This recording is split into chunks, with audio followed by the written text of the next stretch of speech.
I was halfway down the frozen foods aisle when I felt a light tap on my shoulder. I turned, expecting someone to ask where the oat milk was, or maybe if I knew which brand of frozen peas tasted less like cardboard. But instead, a woman I had never seen before gave me a polite smile and said, "Your daughter is beautiful." For a moment, I thought she must be talking to someone else. I glanced over my shoulder, scanning the aisle for a mother and child pair she might be addressing, but there was no one behind me. Confused, I shook my head and told her quietly, "I don't have a daughter." Her smile faltered. A small crease formed between her brows, and she leaned forward slightly, lowering her voice. "She's been following you since the park," the woman said. "I thought she was yours." The words made my stomach twist. Following me, I turned slowly, heart pounding, and that's when I saw her. A little girl no older than 5. Tiny curls of brown hair tied back with a scrunchie, wearing a faded purple sweatshirt with a unicorn on the front. She stood just a few feet behind me, clutching a stuffed bunny by its long ears. She looked up at me, her eyes wide and unblinking. Then, in a soft voice that seemed far too calm for the strangeness of the situation, she asked, "Can we go home now, Mommy?" I froze. My body forgot how to move. My hands trembled on the cart handle as she stepped closer and reached for my hand like it had always belonged to her.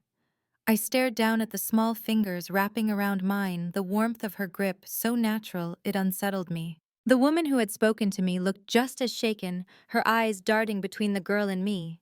"She's been walking behind you for a while," she whispered. "Since you left the park, I was on the bench. I saw her." I swallowed hard, unsure of what to say. "I think you're mistaking me for someone else," I murmured, kneeling down, so my eyes met the girl's. "Sweetheart, I'm not your mom." But her grip didn't loosen.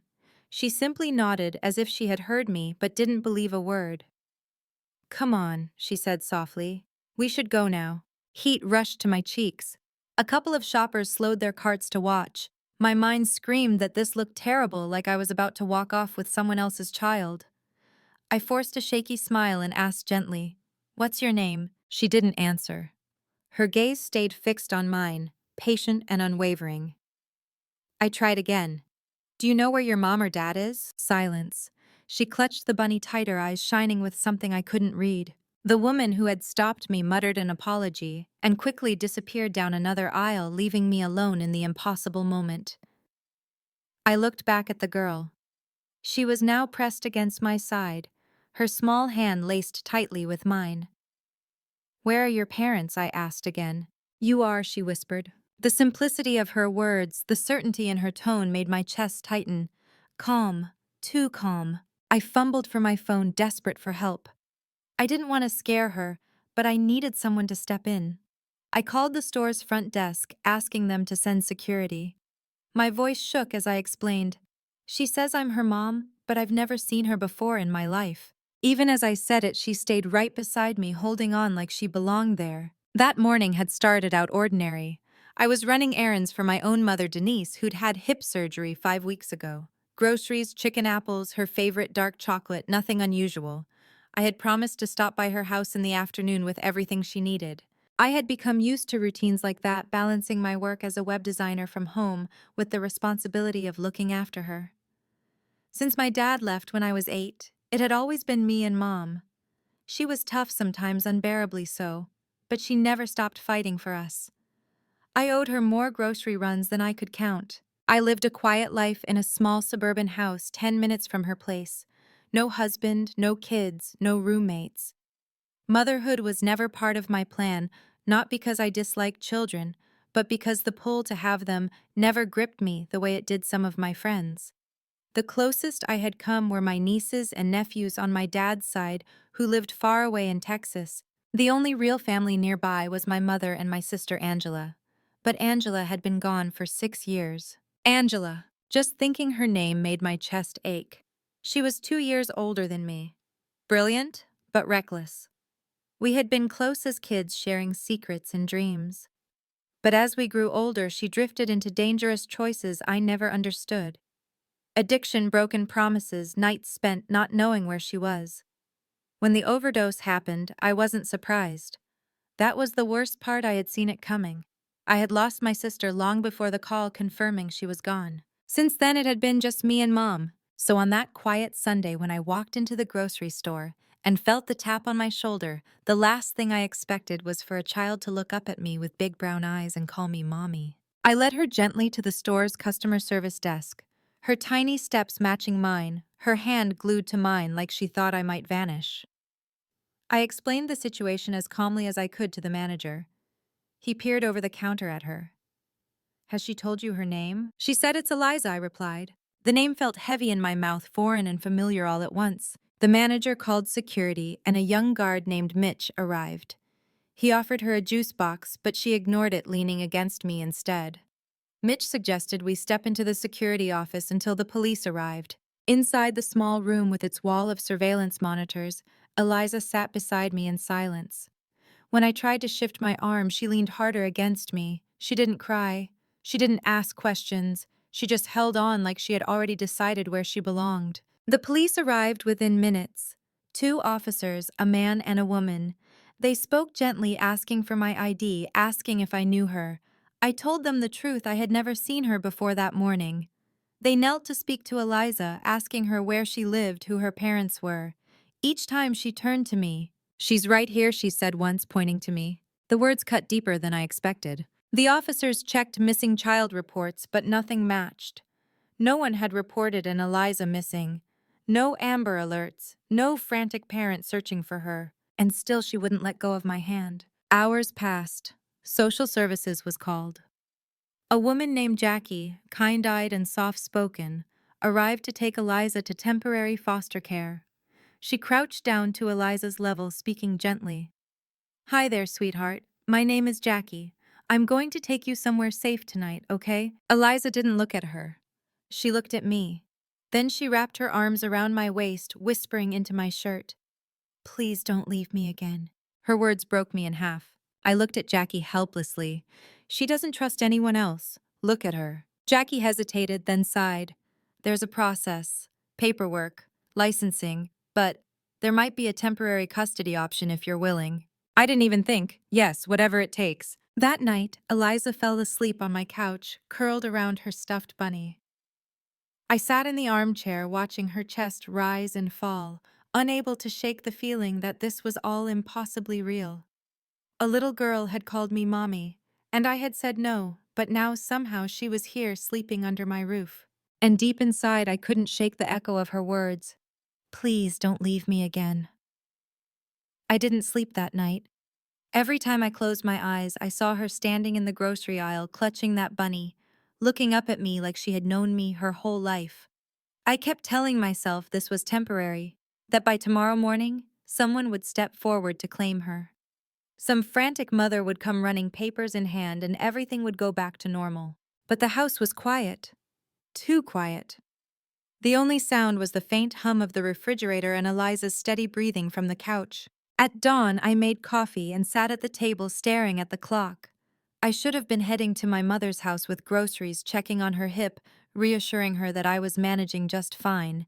Instead, I was staring at a sleeping child I had never seen before yesterday, wondering why she wouldn't let go of me. When she finally stirred, her hair tangled and cheeks flushed, she blinked at me groggily, and the first word out of her mouth was mommy. My chest clenched. I forced a smile. Good morning, Eliza.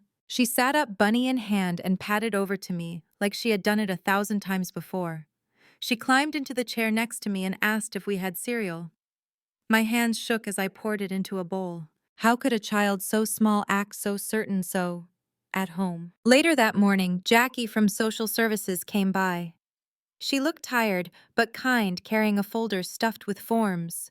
We've been running her name through databases, contacting nearby agencies, she explained, but there's nothing, no missing child reports that match her age or description. I stared at her, stunned. How is that possible? She has to belong to someone. Jackie sighed. Sometimes kids slip through the cracks. Sometimes parents don't report out of fear. We don't know yet, but what we do know is she's attached to you. I glanced at the couch where Eliza sat, drawing in one of my old notebooks, humming softly to herself. She's not just attached, I said quietly. She thinks I'm her mother. Jackie's expression softened. Children that age, they cling to safety when they find it. And for whatever reason, you feel safe to her. Her words filled me with both warmth and dread. Safe. That's all I had ever wanted to be for someone. But what if I couldn't keep her safe? What if I was only making it worse? Jackie explained the paperwork for temporary custody, how it could allow Eliza to stay with me until they found her family. But it comes with responsibility, she warned. Medical care, school enrollment, the whole process. This isn't a weekend babysitting situation. I nodded numbly, signing where she told me to, my pen trembling. With each signature, the weight pressed harder on my chest. That afternoon, I called my mother. She picked up on the third ring, her voice sharp as always. "Where are you? I've been waiting all morning." "Mom," I began carefully. "Something happened. I brought a little girl home last night." There was silence on the other end, then a scoff. "What do you mean you brought a little girl home? You don't have children." "I know," I said quickly. "She followed me from the park, called me mommy. Social services is involved. It's complicated." Her breath crackled through the phone. "What's her name?" "Eliza." There was another silence, heavier this time. "Eliza," she repeated softly, almost to herself. "Are you sure?" "Yes," I said, frowning. "Why?" But she didn't answer. She just muttered something about needing to rest and hung up. The unease from that call sat with me the rest of the day. My mother's reaction hadn't been disbelief or outrage, it had been recognition. That night, after Eliza had fallen asleep, I dug through an old box of family photos in my closet. Pictures of my childhood birthdays, Christmas mornings, and the faded Polaroids of me and my sister Angela. I lingered on one in particular, Angela at 17, wild curls holding a stuffed bunny, almost identical to the one Eliza carried. My stomach nodded. No, it couldn't be. But the resemblance was undeniable, the same wide brown eyes, the same dimpled smile. I told myself it was coincidence that kids looked alike all the time. But the thought dug its claws deeper into me. What if Eliza was Angela's? The next day, I drove Eliza to the pediatric clinic for a wellness check, part of the temporary custody process. She sat swinging her legs in the exam room, answering the doctor's gentle questions with shy nods. When he asked her birthday, she hesitated, then whispered, "I don't know. Mommy usually tells me." I froze. Afterward, as we buckled into the car, I asked carefully, "Eliza, do you know your mommy's name?" She nodded eagerly. "Angela." My vision blurred. My hands tightened on the steering wheel until my knuckles whitened. Angela, my sister. The sister I had buried 6 years ago. That night, I sat across from my mother at her kitchen table. Eliza played quietly in the living room, stacking blocks. I placed the photo of Angela in front of her. "Tell me the truth," I demanded, my voice shaking. "Is she Angela's daughter?" My mother's face went pale. She reached for the photo with trembling hands, tears pooling in her eyes. "I tried to protect you," she whispered. "You've been through enough. I couldn't bear to drag you into her mess again." "Mom," I said, my voice rising, "did you know?" She nodded slowly, her shoulders shaking. "Angela had a baby. Right before she was gone. She begged me to take the child. But I couldn't. I was too old, too tired, too angry. I told her no." The room spun around me. "So what happened?" "She left her with someone," my mother said, her voice breaking. "Some friend, some man, I don't even know who. And then Angela overdosed. I thought the child was lost forever. I never told you because I didn't want you to carry that guilt." Guilt. The word sliced me open. All those years, I had carried the weight of failing my sister, not being able to save her. And now I discovered she had left behind a daughter. Eliza wasn't just any little girl who had followed me home. She was my niece. That night, I lay awake, listening to her soft breathing in the next room. Every fiber of me wanted to protect her, to keep her safe, to give her the love Angela couldn't. But beneath that, a storm raged. Why hadn't my mother told me? Why had she kept this secret buried while Eliza was out there alone, drifting from stranger to stranger? And what kind of life had my niece endured before she found her way to me? I knew one thing for certain: I couldn't let her go back to whatever darkness she had come from. She wasn't just a child anymore, she was our child, my sister's blood, my responsibility. As I drifted into restless sleep, her voice echoed in my mind. "Please don't leave me again." And I knew with bone-deep certainty that I wouldn't. The next morning I woke up before the sun, my heart still pounding from the truth my mother had admitted. Eliza wasn't just some lost child. She was blood. She was Angela's daughter, my niece. I sat at the kitchen table, staring into my cold coffee. Thinking of Angela's laugh, her recklessness, the way she always teetered on the edge of destruction. I remembered the nights I stayed awake waiting for her to come home, the excuses she fed us, the tears that followed. And now all of that had led to this. A little girl abandoned in the cracks of our broken family, finding her way to me by what felt like fate. When Eliza padded into the kitchen, rubbing her eyes, she climbed into my lap without hesitation.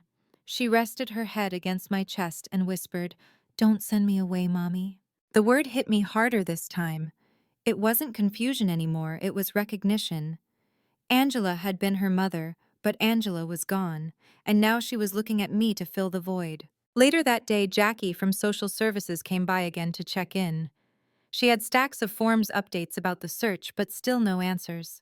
There's no trace of her in the system, she admitted, shaking her head. No birth certificate, no school records. It's like she never officially existed. My hands trembled as I asked, "What does that mean for her?" Jackie exhaled slowly. "It means her future is uncertain. But if you're willing to pursue it, you could apply for permanent custody, maybe even adoption, but it won't be easy." Adoption. The word felt heavy in the air. I had never planned on children, never once imagined myself a mother. And yet here I was signing temporary custody papers, cooking breakfast for a child who clung to me like I was her lifeline. I nodded slowly. "I'll do it, whatever it takes." That evening, I sat down with my mother again. Her face was tight, her hands gripping her cane as if she were holding herself together. "You should have told me," I said, my voice breaking. "All these years you let me believe Angela left nothing behind. And all this time her daughter was out there alone." Mom's eyes filled with tears, but she didn't look away. "I was ashamed," she whispered. "I couldn't take care of another baby, and I didn't want you to feel like you had failed her twice. I thought it was kinder to let you believe it ended with Angela. Kinder." My voice rose. "You let her child disappear into God knows what, just so I wouldn't feel guilty? Do you have any idea what she's been through?" Mom's shoulders sagged under the weight of her silence. I pushed my chair back, tears blurring my vision. "You may think you protected me, but you didn't. You abandoned her too, and now I have to fix it." The following week was a blur of appointments. Social workers asked questions, therapists evaluated Eliza, and lawyers explained the labyrinth of paperwork required to secure custody. But in between, the chaos moments with Eliza grounded me. The way she laughed when I let her stir pancake batter, the way she lined up her stuffed bunny on the pillow beside her every night, the way she whispered "Good night, Mommy" before drifting to sleep. Each moment etched deeper into my heart, binding me to her in ways I hadn't thought possible. And yet the shadows of betrayal lingered. One evening, after putting Eliza to bed, I opened my mother's old photo albums, desperate for answers. Tucked between the pages was a letter, Angela's handwriting messy but unmistakable. It was dated 6 years ago, just weeks before her overdose. "If anything happens to me, please make sure Eliza is safe.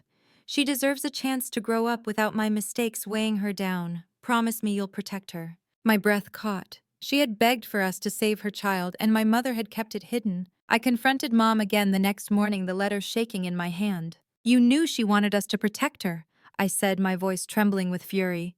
"You knew, and you chose silence." Mom's face crumpled. "I thought I was doing what was best. I was so tired, so afraid. I didn't think you could handle the burden." "It wasn't your choice to make," I snapped. "Angela trusted us and you let her down.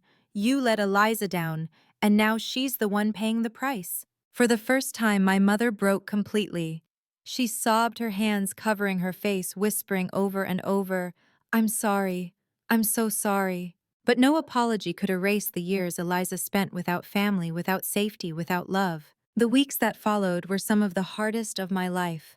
Custody hearings loomed, social workers visited, and I juggled work with suddenly being a full-time caregiver. There were tantrums, nightmares, endless paperwork, and moments where I doubted myself so deeply I thought I might collapse. But there was also laughter. There were bedtime stories, messy drawings on the fridge, and tiny arms around my neck reminding me why I couldn't give up. One night as I tucked her in, Eliza looked at me with wide eyes. "Are you going to leave me too?" she asked softly. Tears burned my eyes. I knelt beside her bed, pressing my forehead against hers. "No, sweetheart. Never. I'm here. I'll always be here." her small arms wrapped around me tightly as if sealing my promise into her skin. But just when I thought I was strong enough to carry us both, another twist shattered everything. During a routine check, the social worker mentioned something odd. "We ran a DNA test," Jackie said gently. "Standard procedure to confirm relation for custody. There's no doubt Eliza is Angela's daughter." I exhaled with relief, but then Jackie's expression shifted. "But there's more," she continued. "The test shows that Angela isn't her only biological parent. The father, it's someone closer than you think." My stomach dropped. "What do you mean?" Jackie hesitated. "The records indicate a familial match. A very close one. Eliza's father is related to you." The words knocked the air from my lungs. Related. To me. My mind raced through possibilities, each one darker than the last. I whispered hoarsely, "Who?" Jackie looked at me with pity. "We don't know yet. But it wasn't a stranger. Someone in your family." The room spun. Betrayal crashed over me in waves heavier than anything I had felt before. Because suddenly I realized this wasn't just a story of Angela's mistakes. It was a story of secrets buried deep in my own family. And Eliza was living proof of a betrayal I hadn't even begun to uncover. I sat frozen in the social worker's office, Jackie's words echoing in my head. "Eliza's father is related to you." My palms were slick with sweat, my mouth dry, but my mind refused to slow down. Who could it be? I stumbled home in a fog, Eliza humming softly in the back seat, unaware of the storm ripping me apart inside. Every familiar face I thought of my uncle's cousins, even my father who had walked out decades ago, made my stomach turn. The walls of my family tree suddenly looked rotten, each branch casting shadows I had never noticed before. That night I lay awake, listening to the rhythm of Eliza's breathing down the hall. I thought of Angela, her reckless laugh, her self-destructive choices, the way she always hid the truth until it was too late. Had she hidden this too? Had she been protecting someone or protecting me? The next morning I went to my mother's house. Angela's letter still burning a hole in my bag. She was sitting at the table sipping tea, her cane leaning against the chair. When I walked in, she looked at me like she already knew what was coming. "They did a DNA test," I said quietly. Her hand shook as she set the teacup down, and "It proves Eliza is Angela's," I whispered. "But her father, they said he's family. Someone close. Mom, what aren't you telling me?" Her face went pale. For a moment she looked like she might faint. Then she closed her eyes, her jaw tightening. "I prayed you would never find out." Anger flared in me. "So you do know, who is he?" Tears welled in her eyes, and when she finally spoke, her voice was barely a whisper. "Your father." The room spun. I gripped the back of a chair to steady myself, bile rising in my throat. "No," I said, shaking my head. "No, that's impossible. He left us. He hasn't been around in years. My mother cut me off, her voice breaking. "Before he left. Before everything fell apart. Angela was 17. I didn't know until later when she told me in pieces, broken pieces. I wanted to kill him, but he was already gone. And she made me promise never to tell you." My knees gave out. I sank into the chair, my body shaking. My own father. Eliza's grandfather. My sister's abuser. The betrayal sliced deeper than anything I had ever imagined. I stared at my mother, horrified. "And you kept this secret. You let me mourn her, bury her, and never told me she was carrying his child." "I thought I was protecting you," she sobbed. "I thought you didn't need to know. What good would it have done except to destroy you?" Her words felt like a slap, because the truth had destroyed me anyway. Driving home, I could barely breathe. Every part of me felt tainted, like the ground beneath my family was poisoned. But when I opened the door and saw Eliza sitting cross-legged on the floor, building a tower with her blocks, her face lit up the moment she saw me. "Mommy," she cried, running into my arms. Her little body pressed against mine, warm and solid, a living reminder of everything I had just learned. For a moment, I wanted to collapse under the weight of it all. But then she whispered, "I missed you." And something inside me shifted. She wasn't the crime. She wasn't the betrayal. She wasn't the shame. She was just a little girl who deserved love, safety, and a chance to grow beyond the shadows she had been born into. I held her tighter. "I'm here, baby," I whispered. "I'm not going anywhere." The days that followed were some of the darkest of my life. My mother called, begging me to understand, begging me not to turn my back on her. But every time I heard her voice, I felt the weight of her silence pressing down on me. She had let Angela carry that secret alone. She had let me believe our father was just a coward who left not a monster who broke his own child. I stopped answering her calls. Instead, I poured everything into Eliza. We baked cookies, painted messy rainbows, built forts in the living room. At night, when she whispered, "Good night, Mommy," I whispered back, "Good night, my love." But beneath the sweetness was a gnawing fear. What would happen when the system caught up? When the courts asked me to prove I was fit, or when the truth about her paternity surfaced in ways I couldn't control? Would they take her from me? Would they bury her under the shame of her origins? One afternoon, Jackie came by with updates. She looked at me carefully before speaking. "The DNA results complicate things. It proves kinship, yes, but the circumstances of her conception." She trailed off, hesitant. My chest tightened. "Are you saying it could hurt her case?" Jackie sighed. "Sometimes the system doesn't see children as people first. They see paperwork, circumstances, scandals. But I want you to fight. I've seen the bond you two have. That little girl belongs with you." Her words steadied me. For the first time since the truth broke, I felt the spark of resolve return. That night, I sat with Eliza in her room as she showed me her drawings.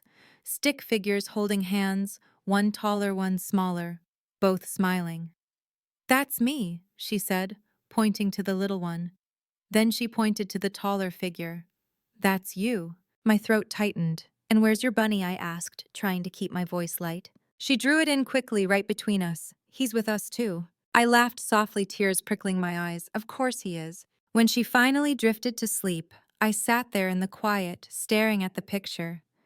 In her mind, the world was simple, her, me, and a bunny. That was her family. And I would do anything to keep it that way. Weeks later, the first custody hearing arrived. The courtroom was cold, sterile, the walls lined with strangers in suits.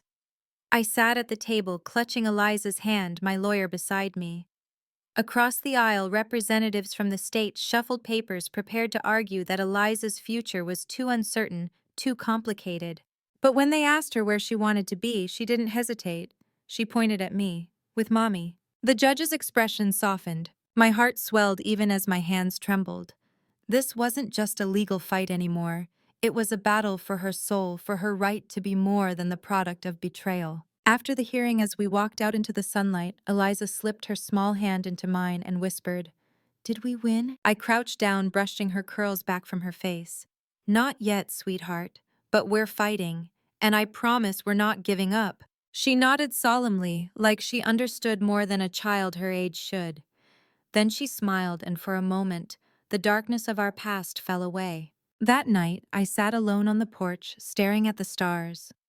I thought of Angela, of how much pain she carried, how her choices had led her down a path she couldn't escape. But I also thought of her last letter begging for Eliza's safety. She had trusted us, and we had failed her until now. I lifted my face to the night sky and whispered, "I found her, Angela, and I swear I'll protect her, no matter what it takes." The words hung in the cool air, a promise sealed not just to my sister but to myself. Because this wasn't just about revenge against the lies my family had buried or the karma of secrets finally unearthed. This was about redemption, and I wasn't going to let history repeat itself. The weeks leading up to the final custody hearing felt like walking a tightrope with no safety net. Every day I woke with the same gnawing fear. What if they decided Eliza didn't belong with me? What if some technicality, some bureaucratic box, unchecked, meant she would be ripped away and lost in the system again? I threw myself into proving I was enough. Parenting classes, therapy sessions, home inspections, every hoop the state put in front of me, I jumped through it. Not because I believed in their system, but because I believed in her. Eliza deserved a chance at stability, love, and safety, and I was determined to give it to her. But each night after she fell asleep, curled against her bunny, I would sit in the silence and feel the weight of our family's betrayal pressing on my chest. My father's sin, my mother's silence, Angela's suffering. All of it had led to this child, an innocent soul bearing the scars of choices that weren't hers. And somehow I was the one holding the responsibility to break the cycle. The day of the final hearing, I dressed Eliza in her favorite purple dress, the one with the tiny unicorn embroidered on the pocket. She twirled in front of the mirror, giggling as I tried to calm the shaking in my hands. When we arrived at the courthouse, the room was filled with strangers in suits, their eyes darting over files, their pens poised to take notes. My mother sat quietly in the back, cane in hand, her face pale with guilt and worry. We hadn't spoken much since the truth came out, but today she came. The judge, an older woman with sharp eyes, called us to order. The social worker testified first, her words steady. Eliza has formed a deep, healthy attachment to her aunt, she explained. In all my years, I've rarely seen a bond this strong form so quickly. Removing her now would cause irreparable harm. I swallowed hard tears, pricking my eyes. Then it was my turn.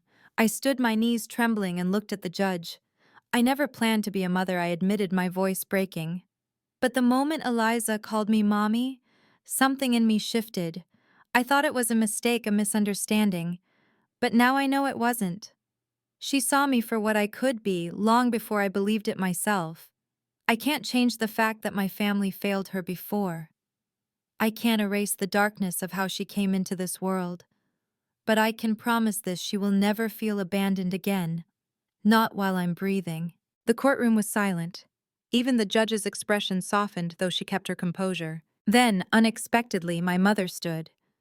Leaning on her cane, her voice shaking, she said, "Your Honor, I was wrong.